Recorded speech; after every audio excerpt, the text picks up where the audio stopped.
We talk about who retired, who got cut, and more major moves for the Baltimore Ravens next here on Locked On Ravens. You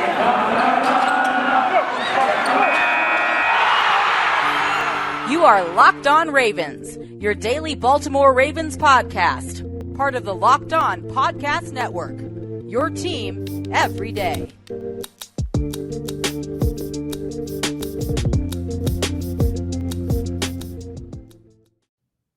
And we returned here with another episode of Locked On Ravens, your daily Baltimore Ravens podcast. I am your host, Kevin Allstriker of Ravens Wire. Of course, we're here on the Locked On Podcast Network, your team every day. Thank you for making Locked On Ravens your first listen of the day. And we're free and available on all platforms. And we are back. It is a Thursday episode. And what a Wednesday for the Baltimore Ravens. We're going to talk about everything that happened yesterday for this team. And the Ravens have been relatively quiet throughout the start of their offseason, and on Wednesday a lot of major stuff happens. We're going to dive into all of it here today in the first segment. We'll start with the offensive player who retired in Alejandro Villanueva, talk about his impact, what this means for the team, the cap savings, etc. In the second segment, we'll talk about who got cut on the defensive side of the ball, and in the final segment, we'll talk about the guys who were tendered, who would not be extended a tender for the Ravens, and much, much more. So again, so much to talk about here on the show. Let's dive into it here. Before we do that, though, if you're here with us on YouTube, so you can see my face and my background in video form, be sure to subscribe to the channel, like the video. It does help me out a lot.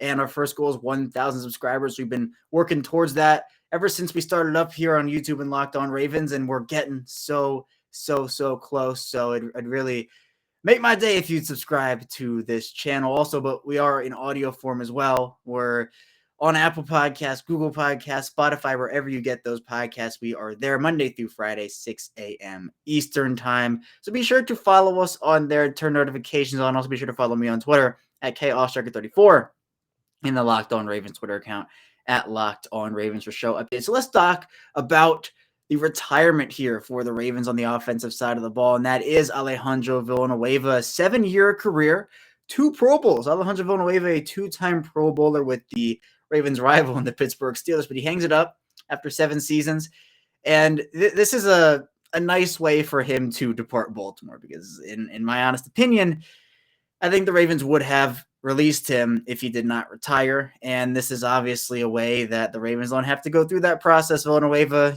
seemingly done with the NFL, wants to explore other opportunities. So, congratulations, of course, to Villanueva on a successful NFL career.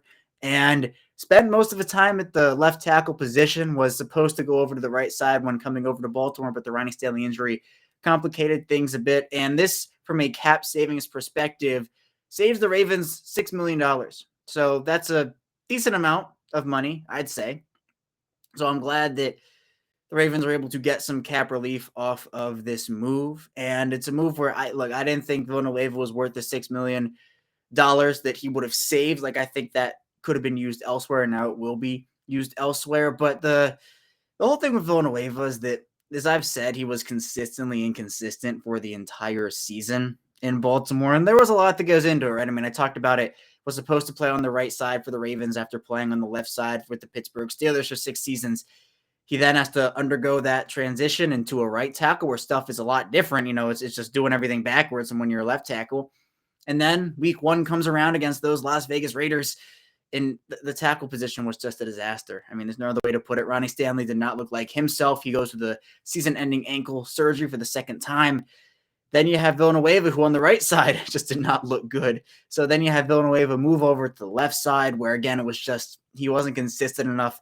I'm not going to sit here and say Villanueva was the worst tackle in the NFL. I don't think he was. Now, in some aspects, it definitely seemed that way in some games, right? But he had some good moments, but it was just the bad moments far outweighed those good moments. And for a team that is looking to compete for a Super Bowl now, out of a veteran, you can't really have that. And especially with the depth that the Ravens have at tackle, or at least I think they will have at tackle, I just didn't see a place for Villanueva. I think that Jawan James is going to factor into the right tackle competition. Obviously, Ronnie Stanley, you can't bank on his health, but he will be there. There are others who can play the tackle position, such as Patrick McCary, Tyree Phillips, I wouldn't even really bother from the Ravens putting him there. I think they should just focus on him at guard. But will the Ravens sign a tackle in free agency?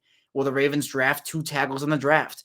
That's where I don't see Villanueva fitting, because when we hit training camp, I think there would have just been too many bodies. Villanueva and that cap hit, I think this was a pretty, or would have been if he didn't retire, a pretty easy decision for them. But he came in and off the field, I think a lot of people really liked him. Many have a ton of respect for him, including myself. So I think that all in all, this was the nice ending out of what could have happened, which is if Villanueva decides to keep playing, I personally don't see a spot for him. Maybe the Ravens would have surprised everybody. I think a lot of people agreed with me in saying that the $6 million could be spent better elsewhere. But Villanueva came into a situation that the Ravens probably didn't find themselves needing to be in when we're talking about the 2020 season, 2021 season. They thought they were going to have their tackle of the future in Orlando Brown Jr., but then the whole left tackle thing happens. The Ravens have to really scramble because he pretty much says, hey, look, I want out of Baltimore. Right? That's what he says. The Ravens trade him about a week before draft day. Then they don't draft the tackle in the draft. So they have this huge hole. But Villanueva, without the comp pick formula mattering anymore and that whole thing going by, the Ravens end up getting him on a 2-year deal and really only played out 1 year of the deal, was, I guess, durable, but had like a top 10 cap. But I believe he was the 6th highest cap hit on the Ravens entering 2022. So I don't think that's worth it, in my opinion. But now the Ravens move on. What it means for their tackle room is that they definitely have to invest more in it. I mean, Eric DaCosta has said they have to be aggressive when investing in their positions, because of the fact that you just can never predict injuries. And especially with Ronnie Stanley, you have to be super cautious. You have to get somebody who can come in and play at a high level at the left tackle position if Stanley is unable to go, but could maybe flip-flop over to the right side and play quality snaps there. That's what they had hoped with Villanueva. It just didn't work out that way. And sometimes these signings don't work out, right? The Ravens have made a lot of good signings over the course of their franchise history. Some of them haven't worked out the way they wanted to as well. So it's kind of a give and take thing where not everything's going to be the way you want it to. The NFL is such an unpredictable league. And I think people do forget the player Villanueva once was, but over the past couple seasons, his play has definitely deteriorated. And I know, look, when the Ravens signed him, Pittsburgh fans were rejoicing. I mean, it was like, oh yeah, TJ Watt on Alejandro Villanueva. I'll take that matchup all day. And look, for TJ Watt, you'll take any matchup pretty much, but it just seems like there was a lot that had to go right for Villanueva to make an extremely positive impact on the field in Baltimore. And again, it was just the negative moment. There's that viral clip. Was it against Kansas? I think it was against Kansas City, where I think it was Frank Clark or someone who, maybe I'm not remembering it right, but there's a clip of a guy beating Villanueva and Villanueva just like chopping down, like just hammering down on a guy, and it does nothing. The guy like goes right past him. There were some of those viral clips where it's like, what are you doing? Like, what is going on? And again, it would make sense if it was a developing, learning player.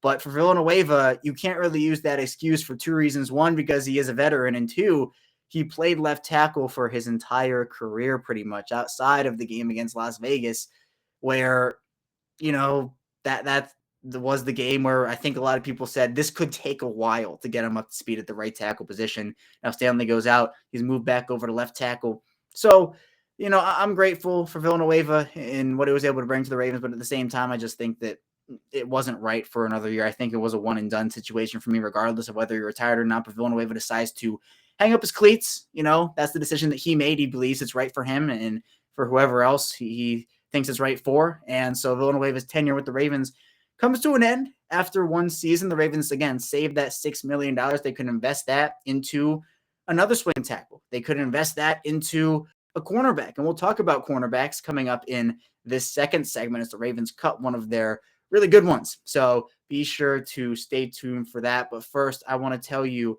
about Bet Online. And so for this basketball minute here, of course, the Denver Nuggets, they pulled out another gutsy win against the Sacramento Kings. They've been on a tear, but they also have played down to some competition. And I think for Ravens fans and for people who watch the Ravens, sometimes the Ravens can play down to their competition. All teams can play down to their competition, but the key thing there is the Nuggets, they get the win in close fashion. Jokic adding to that MVP resume once again. Still the best quarterback in Denver, even though Russell Wilson came into the fold there with the Broncos. But if you want to bet on those Jokic MVP odds or any other odds you can imagine, it's not just basketball. BetOnline also has another huge sport like hockey. It has another one as well in boxing, in live betting, Vegas casino games as well. All your sports wagering information, betonline.net has it as the number one source for all your sports betting needs. So head to the website or use a mobile device to learn more about the trends in action. BetOnline, where the game starts. We're back here with our second segment of Locked On Ravens. Kevin Oestreicher, your host, still here with you. And we're not going to dive into another big move that happened for the Ravens as they announced that they had released Tavon Young, the cornerback who has provided some steady play on the field in his tenure with the team. But that's the key part of it, right? Is when he was on the field.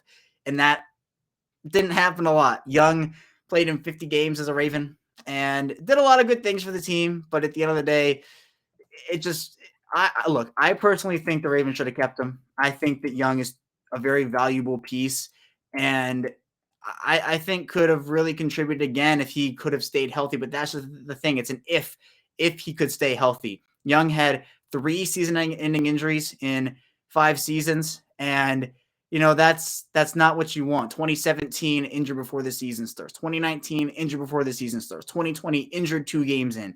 So to save $5.8 million, which is what the Ravens saved, I understand. And I also understand it because there weren't a lot of players who the Ravens could have released and gotten decent or substantial cap savings from. And Young was one of those players.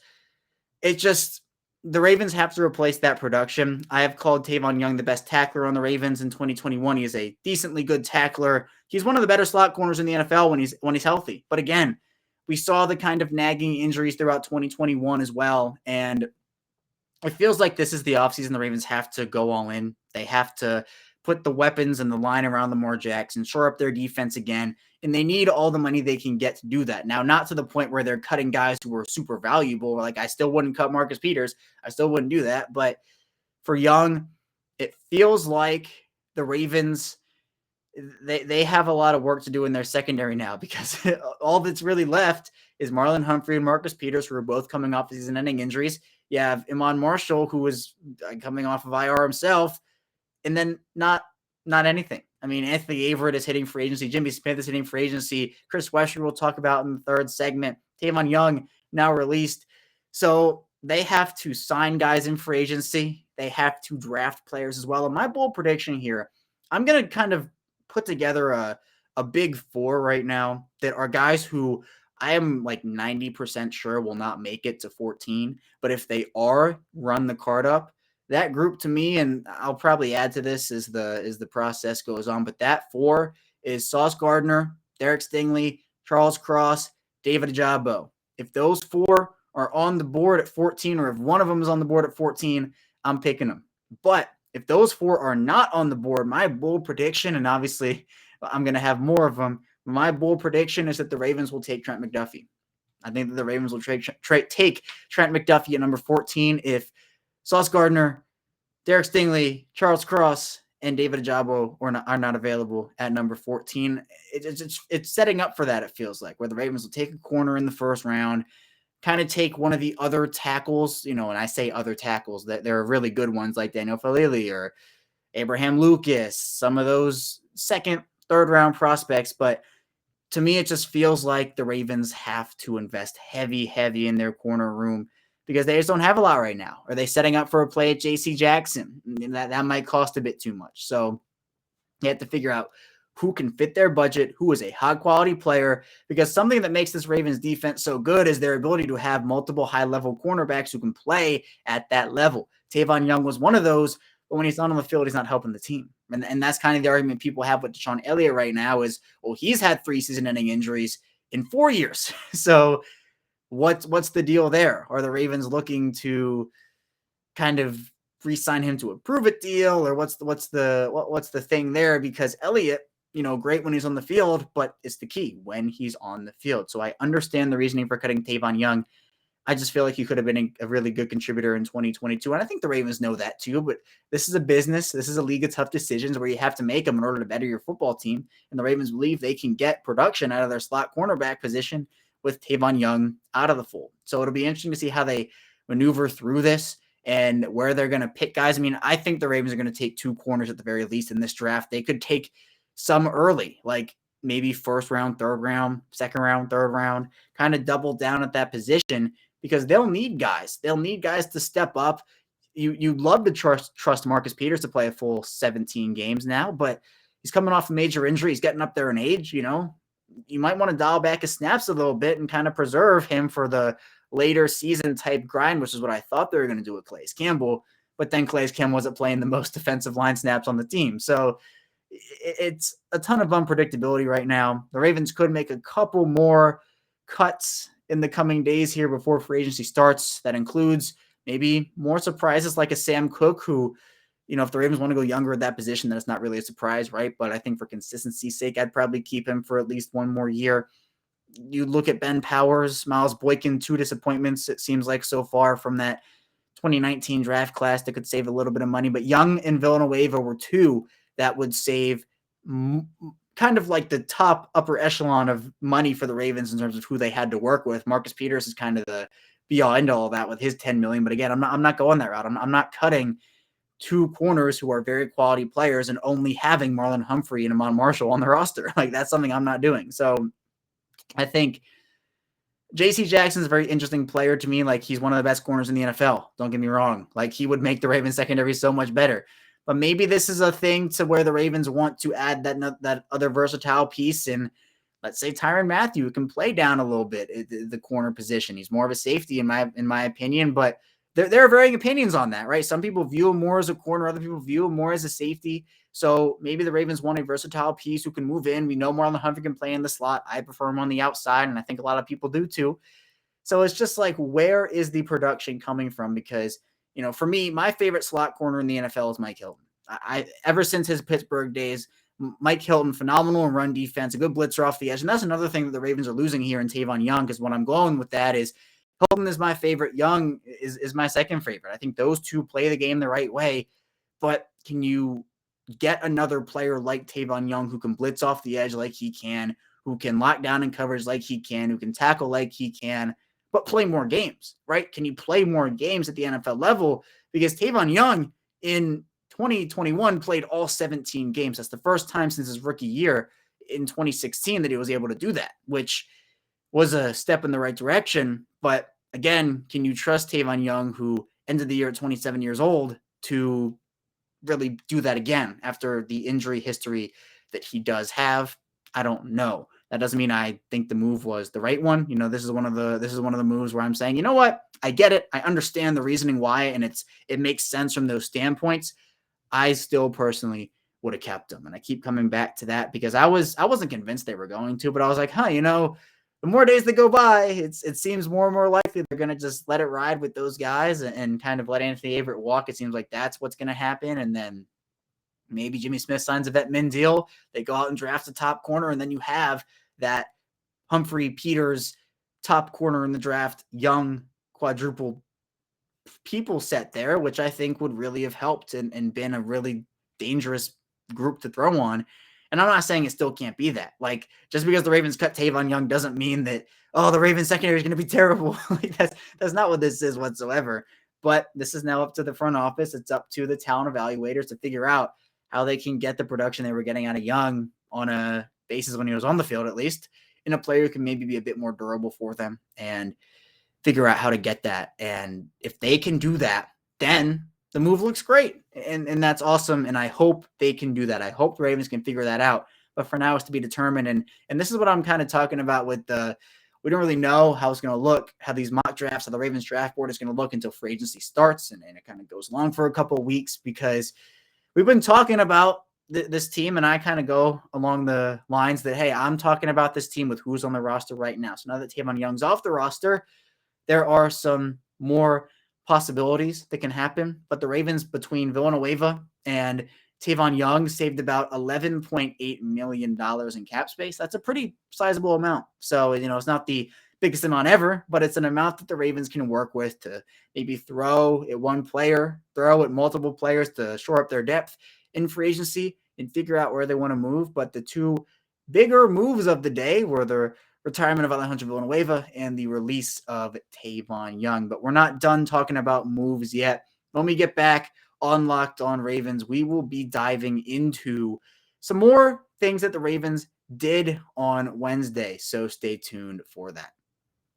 We're back here with our final segment of Locked On Ravens. Kevin Oestreicher, your host, still here with you. Thank you for making Locked On Ravens your first listen every day. But tomorrow we'll be back here rounding out the week. Maybe the Ravens make even more moves. We'll have more stuff to talk about for sure. But make your second listen Locked On NFL Draft. Ryan Tracy and former NFL cornerback Eric Crocker bring the NFL Draft to life every day with insight and analysis on college football prospects and NFL front offices. It's free and available wherever you get your podcasts, much like Locked On Ravens here. But the Ravens, between the release of Tavon Young, the retirement of Alejandro Villanueva, they were not done. They extended tenders to 6 players, those players being center Tristan Colon, quarterback Tyler Huntley, long snapper Nick Moore, safety Geno Stone, linebacker Christian Welch, and running back Tyson Williams. They also re-signed defensive tackle Aaron Crawford, and it should be really interesting. I mean, these guys are all butt back with the Ravens. I mean, it should be set in stone.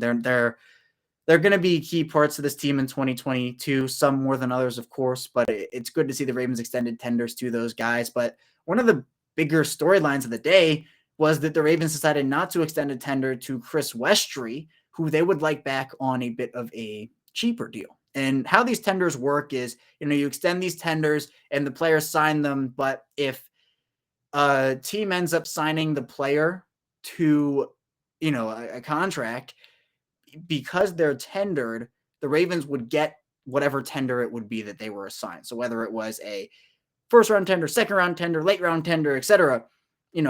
If let's say Geno Stone was assigned a late round tender and the Ravens, they lose him to, the Houston Texans. The Texans would have to give the Ravens a late round pick because it was a late round tender that was signed. If Tyler Huntley was assigned a first round tender and a team signs Tyler Huntley, then that team would have to give the Ravens a first round tender. But the tenders cost a certain amount of money to give out.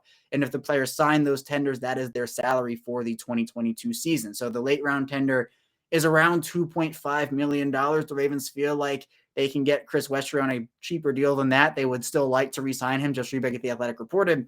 And I understand why. And we don't really know what the logistics of everything, what went into that decision, obviously, but Ravens want to save as much as they can. And even if it's just a little tiny amount of money there, Westry is a very talented player, has a ton of potential being the athlete that he is, has the height, has the speed, etc. And he's a player that the Ravens, I think, should want around. And because they don't have a ton of turnover, it feels like, from their cornerback room, again, I just feel like the writing's on the wall. Anthony Averett's going to be gone. And Jimmy Smith, we don't really know if the Ravens are going to sign him to a vet min deal. So at the moment, there's not a lot of turnover there with Tavon Young being released. But I'm glad to see the tenders extended to those 6 players. The re-signing of Aaron Crawford's also good. It's a little surprising to maybe see Tyson Williams. I mean, that's a player who I thought the Ravens were a little done with, and they're like, well, we tried, it didn't work out, but they show belief in Tyson Williams there, which I think was actually pretty good to see. And yeah, this is kind of like the calm before the storm, but not really calm, because guys are being released all over the place, and you're kind of thinking, could the Ravens get this guy? Could the Ravens get that guy? And Engraven Vids and I talked yesterday, and if you haven't checked out that episode, I highly recommend doing it. It was great to talk to, as always. But we talked a bit about, should this be the offseason, the Ravens kind of move away from that compensatory pick formula thing where they kind of, for lack of better words, they're a little stickler for it, where they kind of try to get the maximum out of that. It has worked for them, but I think that has caused them to miss out on some very good free agents for the extra 3rd or 4th round pick they end up receiving. I think that this is the offseason where you can kind of say, you know what, if there's a player out there, he makes this team better, they have to do it. This AFC is getting very tough. It's getting very tough. And if the Ravens don't keep up, they're going to be in a tough spot. It's as simple as that, really. And they have to figure out how all in they want to go. And again, there are levels to it. You can't just throw away the farm. Well, I mean, for the Rams, you kind of can, but I don't think the Ravens will throw away the farm to do that. That's just not their style. They value draft picks more than what the Rams showed they valued their draft picks at. So that's probably not an option. But if you have the option to go after a star player in a trade where you're giving up a first or giving up a second, and that player makes the team significantly better and is not just a 2022 rental, but can help them in 2023 and 2024 and can be a key part of the franchise, I'm pulling that trigger. DeAndre Hopkins and Ingraven and I talked about this yesterday too. That's a trade where you're kind of thinking, oh, if it would have been so perfect if it happened, right? It would have been so perfect. There were rumors of Xavier Howard. It always seems like with the Ravens over these recent years, it's been, well, the Ravens were in on this guy, but they couldn't close the deal, or they just fell short, or this, that, and the other. With how good the AFC is right now and how it's getting better by the day, with now Russell Wilson in Denver, you're getting all these other players who are probably going to be shifting teams, some big AFC competition has some cap space, namely the Cincinnati Bengals. The Ravens have a very talented roster. I'm not saying that if they don't do anything, they're going to be like this 0-17 team. That's not what I'm saying. But they understand they have to keep up with the rest of the AFC.